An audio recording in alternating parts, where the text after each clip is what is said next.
안녕하세요. 저는 방구석 헤지펀드 매니저 라일라입니다. 저는 미국에서 데이터 사이언티스트로 일하고 있는데요. 제 취미는 매일 주식 데이터를 받아 코드를 돌려 전략을 만들고 돈을 잃거나 벌든 제 돈을 투자해 전략을 실험해보는 것입니다.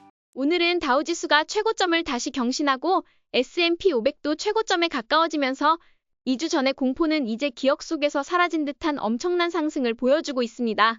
금리 인하를 이틀 앞두고 금리 인하로 인한 기대감이 커지면서 그 수혜를 받는 섹터들에 특히 자금이 몰리고 있는데요. 우리가 사랑하는 나스닥은 오늘 약간의 하락을 보였습니다. 지난주에 급격하게 상승했기 때문에 잠시 숨고르기를 하는 모습입니다. 이로 인해 시장은 기술주가 주도하면서도 하나의 섹터만 상승하는 것이 아니라 섹터 전체 그리고 소형주까지 전체적으로 상승이 확산되고 있습니다. 이는 미국 시장이 여전히 경고하며 이번 금리 인하가 경기 침체나 패닉에서 오는 것이 아닌 경제 정상화에 따른 것으로 금리 인하는 당분간 미국 경제를 더욱 단단하게 할 것으로 예상됩니다. 특히 동일 비중 S&P 500 ETF인 RSP를 보면 시장의 자금이 점점 더 모든 섹터에 골고루 퍼져나가고 있다는 것을 알 수 있는데요. 우리가 잘 알고 있는 유명한 ETF인 SPY와 VOO는 시가총액 가중 방식을 사용해 시가총액이 큰 기업에 더 많은 비중을 두는 반면 RSP ETF는 모든 기업에 동일한 비중으로 투자합니다. 이로 인해 대형 기술주뿐만 아니라 다른 섹터에도 고르게 투자된다는 특징이 있습니다. 예를 들어서 엔비디아, 테슬라, 팔란티어, 델 등 모든 기업에 똑같은 비중으로 투자하는 것이 특징입니다. 그리고 오늘 이동일 비중 ETF가 사상 최고치를 갱신하며 시장 전체의 상승을 알 수 있게 해주었습니다. 이번에 주목해야 할 두 개의 섹터는 유틸리티와 부동산 섹터입니다. 먼저 AI의 사용량이 늘어날 때마다 주목해야 할 섹터 중 하나는 유틸리티입니다. 올해 초부터 시작된 유틸리티 주식의 상승세는 지난 한 달간의 변동성에도 견고한 모습을 보이며 앞으로 더욱더 성장 가능성을 보여줍니다. 특히 전력 사용량이 증가할 때마다 유틸리티 기업의 매출도 늘어날 것으로 예상되는데요. 이제는 엔비디아뿐만 아니라 유틸리티도 AI 관련 주식이라고 자신 있게 말할 수 있습니다. 두 번째 섹터는 주택 건설입니다.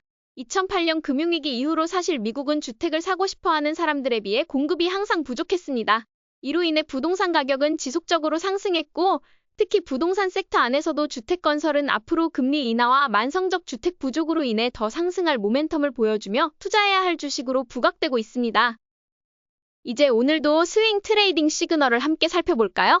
먼저 공포 탐욕 지수는 50일로 마감하며 지난주에 있었던 공포 사이클은 이제 기억에서 사라졌습니다. 현재 S&P 500이 가장 강한 모멘텀을 보여주고 있기 때문에 UPRO가 가장 높은 RSI를 보여줍니다. TQQQSOXL UPRO는 어떠한 괌에도 시그널도 보여주지 않으며 지난주 큰 상승으로 인하여 횡보하는 중입니다. 이동평균선 관점에서 보았을 때 UPRO만이 완벽한 상승 모멘텀을 보여주고 있고 SOXL은 이제 하락 모멘텀에 접어들었습니다. 그렇기 때문에 이제 저는 SOXL은 하락 모멘텀에서 벗어날 때까지 10%의 수익률 달성 후 바로 매도하는 전략을 발동했습니다. 스윙 트레이딩 시그널을 요약하면 오늘도 어떠한 매수 시그널도 보이지 않았습니다. 이제 상승 모멘텀 시그널을 확인해 볼까요? 방구석 헤지펀드의 상승 모멘텀 시그널은 30주 이동평균선을 기초로 합니다. 이제 모든 주요 자산군은 상승 모멘텀 안에 들어왔으며 FOMC를 앞두고 모든 자산이 상승 모멘텀을 이루며 금리 인하에 대한 기대감을 나타내고 있습니다. 특히 VNQ 부동산 ETF와 TLT 20년 이상 미국 국채를 모아놓은 ETF는 주식 가격이 단기, 중기, 장기 이동평균선보다 높으면서 정배열을 이루는 완벽한 상승 모멘텀을 보여주고 있습니다.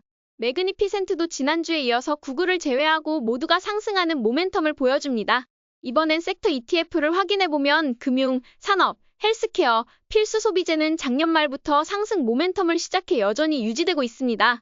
그렇기 때문에 지금 당장 들어가기보다는 최근에 모멘텀이 시작된 그룹 중에서 여전히 엄청난 모멘텀을 유지하고 있는 유틸리티와 부동산 섹터에 주목해보고 싶습니다. 그리고 에너지 섹터는 당분간은 쳐다보지 않을 예정입니다. 이제 오늘의 매매 일지를 살펴볼까요? SOXL이 이제 하락 모멘텀을 시작했기 때문에 하락 모멘텀에서는 목표 수익률을 50%에서 10%로 낮추어 매도할 예정입니다. 그래서 오늘은 8월 6일에 매수했던 SOXL과 지난주에 매수했던 SOXL 주식을 매도했습니다. 모멘텀 트레이딩으로는 소프트웨어 ETF를 5번째로 분할 매수했고 오늘 주택 건설 ETF인 ITB를 첫 번째로 분할 매수했습니다. IGV의 분할 매수는 여기서 멈추고 이제 최고점에 도달했을 때 다시 매수할 예정입니다. 주택 건설 ETF는 금리 인하로 인한 수혜주로 생각되기 때문에 앞으로 5번 더 분할 매수할 예정입니다. 오늘의 결론은 기술주가 떨어졌다고 해서 돈을 못 버는 것이 아닙니다. 동일 비중 S&P 500 ETF가 최고점을 경신하면서 자금이 여러 섹터로 퍼지고 있고, 이는 미국 경제가 여전히 탄탄하며 금리 인하로 인해 더욱더 큰 탄력을 받을 것이라는 의미입니다. 특히 에너지 섹터를 제외하고 모든 섹터가 상승 모멘텀을 보이고 있기 때문에 그 중에서도 가장 모멘텀이 큰 유틸리티와 부동산 섹터에 관심을 갖고 먼저 ETF를 투자한 뒤 그 중에 1등 주식을 골라내는 작업을 하겠습니다.